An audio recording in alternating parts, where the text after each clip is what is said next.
जुमे नमाज के दौरान अगर कोई शख्स देर से अचे तो उनका फ़र्ज़ जी हिकिड़ी रकात निकिरी वई, ॿी रकात में अची शामिल थियो, पेश इमाम ॿई तरफ़ सलाम वराए तो उहो जेको देर सां आयो जंहिंखे हिकिड़ी रकात जुमे जी मिली उहो छा करे?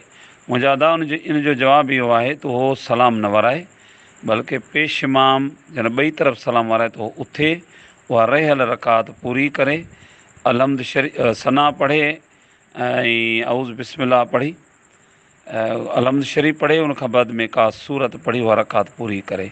अगर उज़ुर आहे त पोइ त नमाज़ थी वेंदी, पर बग़ैर उज़ुर जे दुकान ते वेठो रहियो, घर में वेठो रहियो, एतिरी देरि करे आयो जो ख़ुतबो बि न ॿुधई त खणी नमाज़ त थी वेंदी पर गुनाहगार थींदो। एतिरी देरि जेका जुमे नमाज़ अदा करण में कई माण्हू सवेर अचे, अवल वक़्त में अचे, सुनतूं पढ़े ऐं ख़ुतबो अदब एतिराम सां ॿुधनि, बाद में जुमे नमाज़ जमायत सां पढ़नि त उन्हनि खे तमामु घणो सवाबु थिए थो।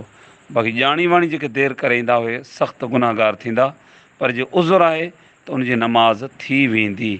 वल्लाहु आलम बिस्सवाब।